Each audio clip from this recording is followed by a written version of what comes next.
UPSC mains examination 2026 आखिरकार इसके कुछ पेपर हो चुके हैं और जीएस 1 2 3 4 पेपर्स को देखने के बाद आप लोगों को एहसास हो गया होगा कि 2026 में यूपीएससी ने थोड़ी सी पलटी मारी।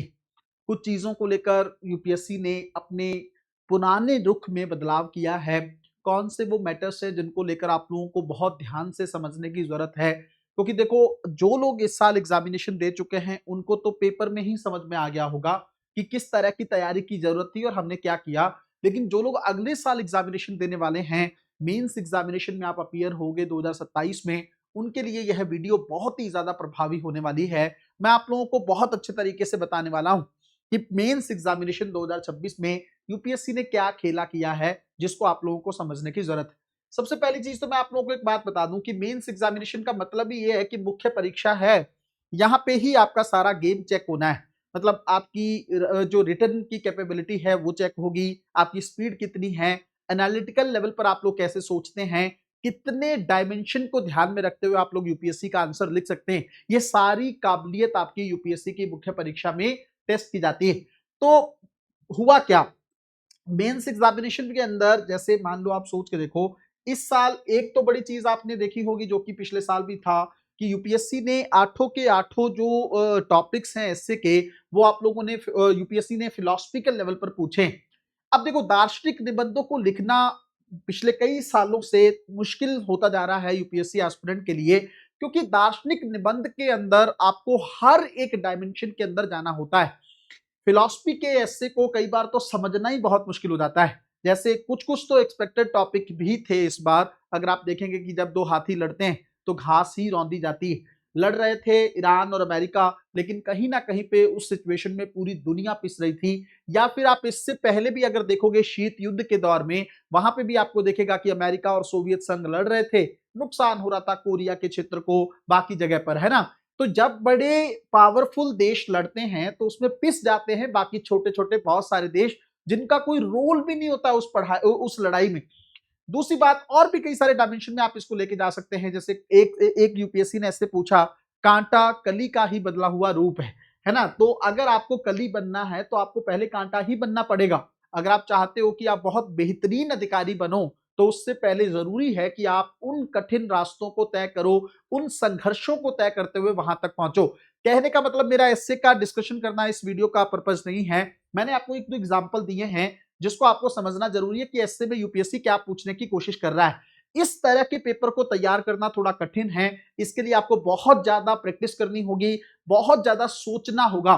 डिलाइट आईएएस पर जो मैंने एसए का बैच करवाया था, उसमें मैंने बार बार बच्चों को सोचने पे मजबूर किया था। जितने ज्यादा डायमेंशन के अंदर आप सोच सकते हो उतना बेहतरीन ऐसे आप लोग लिख सकते हो।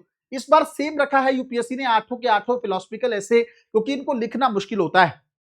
दूसरी बात, अगर आप लोग यूपीएससी का मेंस पेपर जीएस 2 देखे हो, है ना, या मेंस पेपर जीएस 3 देखे हो, अगर आप लोगों ने पेपर देख लिया है तो आपके मन में एकदम क्लियर हो गया होगा कि इस बार यूपीएससी ने क्वेश्चन लेंथी पूछे हैं। ये सबसे बड़ा खेला है जो यूपीएससी ने पिछले 2-4 सालों में किया है। यूपीएससी 2020-21 के आसपास अगर आप देखेंगे, इवन उससे भी पहले 17-18 का दौर देखेंगे, तो आपको देखेगा यूपीएससी के 4-4 5-5 लाइन के सवाल थे। उसके बाद यूपीएससी वन लाइनर क्वेश्चन पर आ गया था। जीएस 1 2 3 4 में यूपीएससी इस तरह के ही क्वेश्चन पूछ रहा था। इस बार अगर आप देखेंगे जीएस 1 में तो क्वेश्चन वही रहे हैं, एक या दो लाइन के क्वेश्चन हैं। फैक्चुअल चीजों पर यूपीएससी ने ज्यादा फोकस किया है, इवन ज्योग्राफी के अंदर भी। लेकिन अगर आप लोग देखेंगे जीएस 2 का पेपर, जीएस 3 का पेपर, मैं अभी एक क्वेश्चन आतंकवाद को लेकर देख रहा था। जीएस 3 का लास्ट क्वेश्चन 20 नंबर क्वेश्चन उठा के देखेंगे, वो लगभग 6 लाइन का क्वेश्चन यूपीएससी ने पूछा है। आप कहेंगे सर क्वेश्चन बड़ा पूछने में प्रॉब्लम क्या है? अरे आप एक चीज सोच के देखो ना, वहां पर एक एक मिनट एक एक सेकंड मैटर करता है। मेंस एग्जामिनेशन में 6 लाइन के क्वेश्चन को पढ़ना, फिर उसको समझना, फिर उसको लिखना 11 मिनट में, ये अपने आप में बहुत बड़ा चैलेंज है। सभी डायमेंशन को कवर करना यूपीएससी एस्पिरेंट के लिए बहुत बड़ी चुनौती के तौर पर निकल कर आती है। ये सबसे बड़ा खेल है जो आप लोगों को ध्यान से समझने की जरूरत है। मेरे कहने पे अगर आप चाहते हैं, अगर आप लोगों ने पेपर देख लिए हैं बहुत अच्छी बात है, अगर नहीं देखें, डिलाइट आईएएस के टेलीग्राम चैनल पर मैं पेपर्स को भेज रहा हूं, जिस तरह से ओरिजिनल कॉपी है वो भी भेज रहा हूं। उसके अलावा डिलाइट आईएएस की टीम ने जो कंटेंट रेडी किया है वो भेज रहा हूं। वेटेज क्या रहा है मार्क्स का, वो उसके अंदर टेलीग्राम चैनल पर भेजा जा रहा है। उसके अलावा मॉडल आंसर्स भी, एसए का, जीएस 1 2 3 4 का, वहां पर भेजा जा रहा है। तो और दोनों मीडियम में, हिंदी और इंग्लिश मीडियम, दोनों मीडियम के पॉइंट ऑफ व्यू से वहां पर भेजा जा रहा है। अगर आप लोगों ने डिलाइट आईएएस का टेलीग्राम चैनल नहीं ज्वाइन किया है, तो अगर ये सारी इंफॉर्मेशन आप चाहते हो, उसके अलावा भी बहुत सारी चीजें मैं वहां पर सेंड कर रहा हूं, एक बार उस चैनल को ज्वाइन करके देखो। अगर आपको बेनिफिट ना लगे तो आप उसको अनफॉलो भी कर देना, कोई बहुत बड़ा इशू नहीं। तो सबसे पहले तो पेपर को पढ़ो। आप ये देखोगे कि कई सारे लाइन के जब सवाल पूछे जाते हैं, तो वहां पर रीडिंग की स्पीड कितनी ज्यादा मैटर करने लगती है, वहां पर आपका माइंड कितना शार्प या कितना क्रिएटिव तरीके से वर्क करना होगा, तब जाके आप उस तरह के क्वेश्चन को अटेम्प्ट कर पाएंगे। ये एक सवाल नहीं है बच्चों, मेरे कहने पे सिर्फ GS 2 और 3 के पेपर को उठा के देख लेना। वैसे मेरे पास समय नहीं था, अभी क्लासेस के बाद तुरंत मुझे ये वीडियो शूट करना पड़ रहा है, लेकिन मैं आने वाली एक आध वीडियो में आपको दिखा दूंगा विद एग्जांपल कि यूपीएससी ने कितने कितने लाइन के क्वेश्चन इस बार पूछे हैं, और ये खेल किया है ज्यादातर यूपीएससी ने पेपर 2 और पेपर 3 में। तो इस बार का GS 2 का पेपर और GS 3 का पेपर बताया जा रहा है कि काफी डिफिकल्ट लेवल का था। हालांकि मुझे क्वेश्चंस जो हैं वो बहुत ज्यादा अटपटे नहीं लगे। उसका रीजन ये है, यूपीएससी ने अगर आप देखोगे तो इकोनॉमी में वही क्वेश्चन पूछा है, जैसे फाइनेंशियल इंक्लूजन को लेकर, वित्तीय समावेशन को लेकर बहुत पहले भी यूपीएससी ये सवाल पूछ चुका है। उसके अलावा कृषि विपणन को लेकर पहले भी ये सवाल पूछ चुका है। उसके अलावा अगर आप देखेंगे तो यूपीएससी ने डिजिटल रुपी, जो कि बहुत ज्यादा एक्सपेक्टेड था इस बार, उसका ही पहला सवाल पूछा है। उसके अलावा एग्रीकल्चर सेक्टर में यूपीएससी ने बहुत सारे सवाल पूछे हैं। इस बार 60% जो मार्क्स का पेपर जो है एग्रीकल्चर से ही पूछा गया है। तो एग्रीकल्चर वैसे भी बहुत रेलिवेंट होता जा रहा है प्रीलिम्स के अंदर, उसी तरह से मेंस में भी उसका इंपॉर्टेंस काफी ज्यादा है। तो टॉपिक तो वही थे, टॉपिक बहुत ज्यादा नहीं बदले। ब्रिक्स को लेकर सवाल पूछा गया है। अगर आप देखेंगे जो आपका पेपर 1 है उसके अंदर ज्योग्राफी के अंदर बहुत बेसिक फैक्चुअल सवाल यूपीएससी ने पूछने की कोशिश की कोर ज्योग्राफी को लेकर, है ना।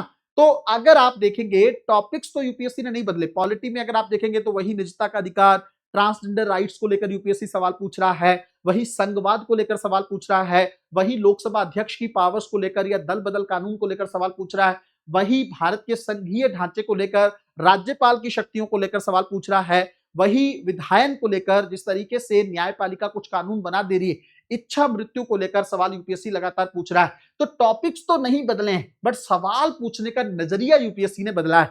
मैं आपको एक और चीज बता रहा हूं, पिछले सालों का मेरा मेंस एनालिसिस आपको यह बताता रहा है कि यूपीएससी ने मेंस को थोड़ा आसान कर दिया है। अच्छी बात है, पॉजिटिव बात। हालांकि उस मामले में मैंने एक बात कही थी कि जब सवाल यूपीएससी आसान पूछता है ना, तो उसके चलते कंपटीशन और बढ़ जाता है। क्यों? सभी उस तरह के आंसर को लिख सकते हैं। अब आप कैसे सबसे अलग लिखोगे, तब आपको मार्क्स ज्यादा मिलेंगे। मैं फिर से दोहरा दे रहा हूं, ध्यान से सुनिएगा। अगर यूपीएससी 1 लाइनर सवाल पूछता है, तो आप मान के चलो कि उसका आंसर मैक्सिमम लोगों के पास है जो लोग मेंस लिख रहे हैं। आप अलग कैसे लिखोगे, तब आपको मार्क्स बाकियों से ज्यादा मिलेंगे, वरना नॉर्मल मार्क्स जो बाकियों को मिल रहे हैं वही आपको मिलेंगे। लेकिन इस तरह के क्वेश्चन में एक अच्छी बात यह हो जाती है कि बहुत सारे लोग तो सवाल देख के ही घबरा जाते हैं कि 5 लाइन का अगर सवाल है तो उस सवाल को कैसे डील करना है, कैसे समझना है, फिर उसको 250 वर्ड्स के अंदर कैसे लिखना है। और कई तो इतने लंबे लंबे सवाल 10 मार्क्स में पूछे हैं, मतलब 150 वर्ड्स के आसपास आपको आंसर लिखना है। सबसे पहले जरूरी है, मेरी बात को ध्यान से समझ लो, अगर आप कोई टॉपिक पढ़ रहे हो और उसको कंटेम्परेरी फॉर्म में तैयार नहीं कर रहे, उसको समसामयिक नजरिए से नहीं जोड़ रहे, समकालीन नजरिए से नहीं देख रहे, तब आप यूपीएससी के मेंस को हैंडल ही नहीं कर सकते। सबसे ज्यादा जरूरी है पहले कॉन्सेप्ट को समझना, उसके बाद उस कॉन्सेप्ट में करंट अफेयर का टच देख के उसको लिखने की कोशिश करना। जब तक आपके हाथ में पावर नहीं आएगी, तब तक मेंस एग्जामिनेशन को डील करना मुश्किल रहेगा। मैं आपको डरा नहीं रहा, मैं आपको उस परिस्थिति से अवगत करा रहा हूं जो अगले साल आप लोगों को फेस करनी पड़ सकती। अभी भी समय है, अगर आप सिस्टमैटिक तरीके से मेंस एग्जामिनेशन को तैयार करना चाहते हैं, तो मुझे लगता है डिलाइट आईएएस के अलावा बाकी कोई मंच आपको साथ नहीं देगा। अगर आप एक बार करना चाहते हैं तो करके देखिए, डिलाइट आईएएस के फाउंडेशन में किस तरीके से कंटेंट को रेडी किया जाता है। फिर भी अगर आप अपने स्तर पर भी काम कर रहे हैं, बहुत अच्छी बात है, सेल्फ स्टडी से भी कर सकते हैं, लेकिन ध्यान रखिएगा कि तैयारी को किस तरीके से आपको अगले साल लेके जाना है। ये सारी चीजें जो इसका मार्क्स को लेकर है या जो भी अपडेट्स हैं मेंस एग्जामिनेशन को लेकर, मॉडल आंसर तक मैं वहां पर भेज रहा हूं। डिलाइट आईएएस के टेलीग्राम चैनल को आप लोग ज्वाइन कर लीजिए, डिस्क्रिप्शन में भी लिंक दिया हुआ है, और इस वीडियो के पहले कमेंट में भी आपको लिंक मिल जाएगा। तुरंत चैनल को ज्वाइन कर लीजिए। जितनी भी अपडेट्स आने वाले समय में होने वाली हैं, खास करके यूपीएससी प्रीलिम्स 2026 को लेकर, वो सारी अपडेट्स आपको वहां पर ही मिलने वाली। मिलते हैं अगली वीडियो में, तब तक अपना ध्यान रखें, अपनी पढ़ाई को बहुत अच्छे तरीके से करते रहें। बहुत बहुत धन्यवाद।